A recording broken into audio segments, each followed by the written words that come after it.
UP के अयोध्या में इन दिनों आपको बता दें कि एक खबर ने लगातार कोहराम मचाया हुआ है। लोग समझ नहीं पा रहे हैं कि आखिर वहां हुआ क्या था कि इस तरह से दूल्हा और दुल्हन की लाश बंद कमरे से बरामद होती है। बता दें कि 7 मार्च को शादी हुई थी। 8 मार्च को ये दुल्हन जो है विदा होकर अपने ससुराल पहुंची थी। 8 मार्च को लगभग 11 बजे वो अपने कमरे में गई थी दूल्हा दुल्हन, लेकिन इसके बाद उनका कोई अता पता नहीं होता। अगले दिन यानी 9 मार्च को दरवाजा नॉक किया जाता है, अंदर से कोई रिस्पांस नहीं आता, जिसके बाद लोगों को डर लगता है कि कुछ तो गड़बड़ है और आखिरकार खिड़की तोड़कर जब अंदर झांका जाता है तो पता चलता है वहां पर 2 लाशें पड़ी थी, और वो भी नवविवाहित यानी नए जोड़े की, नए दूल्हा दुल्हन जो एक दिन पहले शादी करके उस ससुराल में आए थे। आखिर रात में ऐसा क्या हुआ जिसकी वजह से दोनों ने मौत को गले लगा लिया, या फिर इस तरह से उस कमरे में कौन आया जिसने इस तरह से इतनी बड़ी वारदात को अंजाम दिया? क्या थी मिस्ट्री और इस अयोध्या में हुए इस दूल्हा दुल्हन की मौत को लेकर अपडेट क्या सामने आया है, इस वीडियो में बात करेंगे। नमस्कार, आप देख रहे हैं क्राइम तक, मैं हूं अश्विनी सिंह।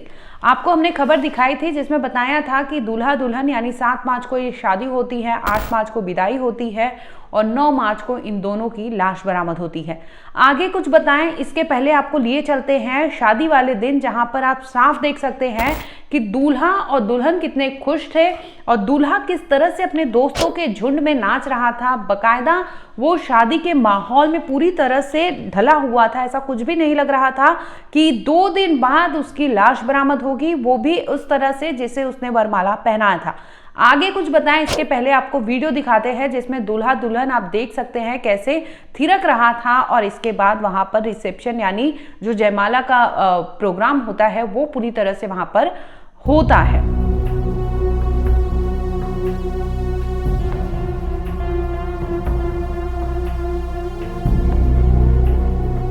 आपने वीडियो देखा होगा जहां पर दूल्हा काफी खुश था, अपने दोस्तों के साथ बकायदा वो डांस कर रहा था, वो भीड़ का पात्र था। इसके बाद वो आगे के प्रोग्राम के लिए यानी वरमाला पहनाने के लिए वो जाता है स्टेज पर, जहां आप देखेंगे कि दूल्हा दुल्हन एक दूसरे को वरमाला पहनाते हैं। इसके बाद वो वहां आशीर्वाद लेने के लिए बैठ जाते हैं। लोग वहां पर दिखाई दे रहे होंगे, भीड़ थी। इसके बाद आपको बता दें कि वहां पूरी शादी की जो रस्में होती है पूरी रात होती है। इसके बाद 8 मार्च को दुल्हन की विदाई होती है। ये दूल्हा दुल्हन कोई और नहीं, हम बात कर रहे हैं प्रदीप की और उनकी दुल्हन जो थी शिवानी। यानी लगभग बता दें कि ये लोग 2 दिन के लिए पति पत्नी थे, और इसके बाद इनकी जिस तरह से लाश बरामद होती है बंद कमरे से, ये अपने आप में यूपी समेत पूरे देश में इन दिनों चर्चा का विषय बना हुआ है कि आखिर उस कमरे में क्या कुछ था और उसकी मिस्ट्री क्या थी। इस तरह से दूल्हा दुल्हन की मौत कैसे हो सकता है, या फिर उस कमरे में कोई आया था और इस तरह से वारदात को अंजाम दिया और बड़े ही चालाकी से डोर को अंदर से लॉक करके फरार हो गया था। ये तमाम कड़ियों पर पुलिस अभी तहकीकात कर रही है, क्योंकि पुलिस वहां डबल 2 जन की मौत हुई है। इसका केस जो है वो लगातार वहां पर सुर्खियों में बना पड़ा है, लोग उसकी चर्चा कर रहे हैं।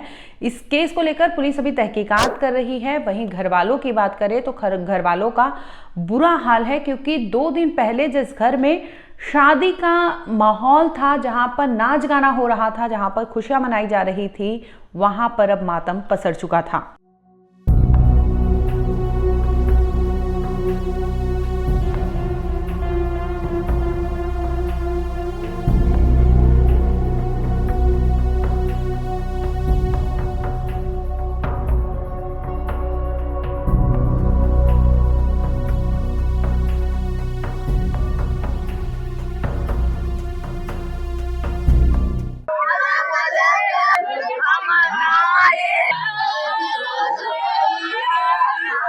अब इस केस में कुछ तथ्यों पर बात करते हैं। आखिर जो सवाल उठ रहे हैं, पहला सवाल ये उठ रहा है कि उस बंद कमरे में कोई अगर फोर्सफुली एंट्री नहीं दिख रही, अभी प्राइमा फेसी जो स्टार्टिंग के जांच है वो यही बता रहे हैं कि उस कमरे में कोई भी ऐसे फोर्स एंट्री नहीं थी। यानी रात के 11 बजे दूल्हा प्रदीप अपने कमरे में जाता है, दुल्हन शिवानी वहां मौजूद होती है। इसके बाद रात 12 बजे कुछ ऐसा होता है, क्योंकि अगर पोस्टमार्टम रिपोर्ट इस दोनों के दूल्हा दुल्हन के पोस्टमार्टम रिपोर्ट सामने आए हैं, जिसमें दोनों के मौत में जो डिफरेंसेस है टाइम का, वो 1 घंटे का बताया जा रहा है। यानी पहले मौत जो हुई है शिवानी की हुई है, शिवानी सुहागन मरी है, इसके बाद उसके पति की मौत हुई है। अब यहाँ आती है कुछ थियरी की बात करते हैं, क्योंकि पुलिस ने पहले तो ये बताया कि वहां फोर्सफुली एंट्री नहीं है। ये बहुत बहुत नामुमकिन है कि वहां उस कमरे में कोई गया हो, क्योंकि अंदर से दरवाजा लॉक था। अब बात करते हैं, क्योंकि डिफरेंस टाइमिंग का है पीएम रिपोर्ट में कि 1 घंटे पहले दुल्हन की मौत हुई है, 1 घंटे बाद दूल्हे की मौत हुई है। और ऐसे में दुल्हन की जो मौत है वो ऐसे बताया जा रहा है कि मर्डर का एंगल हो सकता है, क्योंकि दूल्हा वहां पर मौजूद था। तो यानी दूल्हे ने हो सकता है कि शिवानी का गला दबाया हो और कुछ कहा सुनी हुई हो, जिसके बाद इनकी जो स्थिति हुई है उस कमरे में इस हाल पर हुई होगी कि दूल्हा गुस्से में आग बबूला हो गया होगा और उसने अपनी ही पत्नी यानी नई दुल्हन को मौत की नींद सुला दिया। इसके बाद लगभग उस कमरे में वो बैठकर सोच रहा था कि अब करे क्या, क्योंकि उसे पता है कि ये मौत जिस तरह से उसने इस मर्डर को अंजाम दिया है, कहीं ना कहीं ये चीज़ें सामने आ सकती है, जिसके बाद हो सकता है कि उसने प्लानिंग की हो और प्लानिंग के तहत उसने खुद को भी मौत की नींद सुला लिया, ताकि आगे जांच में कोई भी खुलासा ना हो। दूसरी कड़ी ये भी सामने आ रही है कि लड़की, क्योंकि 22 साल की लड़की थी, शादी 1 साल पहले का बताया जा रहा है कि 1 साल पहले से ये शादी फिक्स थी। हालांकि लड़की यानी शिवानी के घर वालों का कहना था कि इन्हें शादी अप्रैल में करनी थी, लेकिन प्रदीप के घर वालों ने कहा कि वो शादी मार्च में करना चाहते हैं, यानी 1 महीने पहले, जिसकी वजह से ये शादी हुई थी।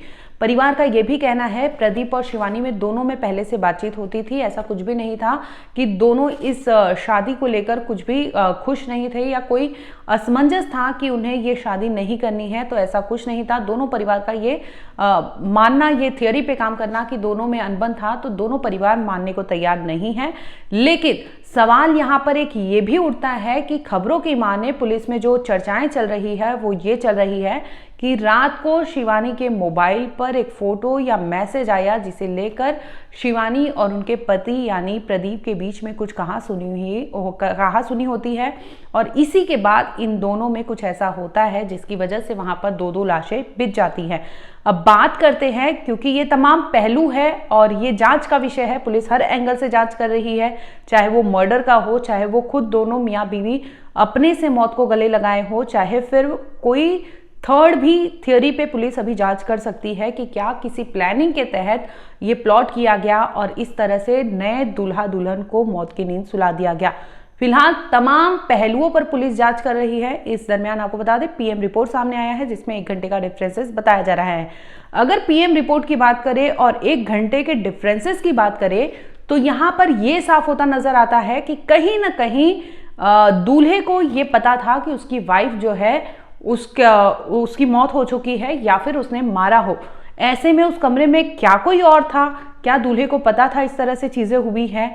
ये तमाम, क्योंकि दूल्हा दुल्हन कोई भी उस कमरे का रहस्य बताने के लिए या मिस्ट्री बताने के लिए तो है नहीं, तो पुलिस अभी अंधी गलियों में अपना जांच कर रही है कि किसी भी तरह से इस केस को सुलझाया जाए, चाहे सीडीआर हो, पुलिस सीडीआर के तहत भी खंगालेगी। और दूसरा आरोप ये लग रहा था कि शिवानी 22-23 साल की लड़की थी, उसके पास कोई फोन नहीं था। ये एलिगेशंस अभी लग रहे हैं, लेकिन अभी पुलिस इस पर भी जांच कर रही है क्या मोबाइल फोन वो शादी के पहले यूज नहीं करती थी, और अगर शादी के पहले मोबाइल फोन यूज करती थी तो जो मैसेज या फोटो की बात चल रही है, हालांकि ये जांच का विषय है, लेकिन जिसकी बात चल रही है क्या वो कौन था, या वो थर्ड पर्सन था, किसी का इन्वॉल्वमेंट था जिसे ये शादी बर्दाश्त नहीं थी, जिसे लगा कि उसके अगेंस्ट चीजें आ रही है, जिसकी वजह से इस तरह से 2 लाशें वहां पर कमरे में मिली थी।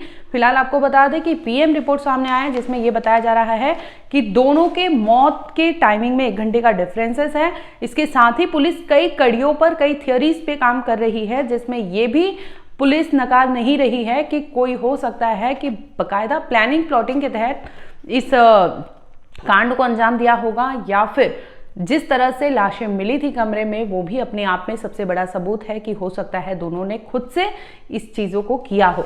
फिलहाल आपको बता दें कि इस केस को लेकर यूपी की अयोध्या पुलिस लगातार तहकीकात कर रही है। वो जांच पड़ताल कर रही है कि आखिर क्या हुआ था उस कमरे में, जिसकी वजह से 7 मार्च को शादी होती है, 8 मार्च को दूल्हा दुल्हन रात को 11 बजे अपने कमरे में जाते हैं और 9 मार्च को उनकी लाश बरामद होती है, जिसके बाद से लगातार परिवार गमगीन है। वो पूछ रहे हैं कि आखिर क्या हुआ था, कोई कुछ समझ नहीं पा रहा कि इस तरह से अब वहां पर हुआ क्या था जिसकी वजह से दोनों की मौत हुई थी।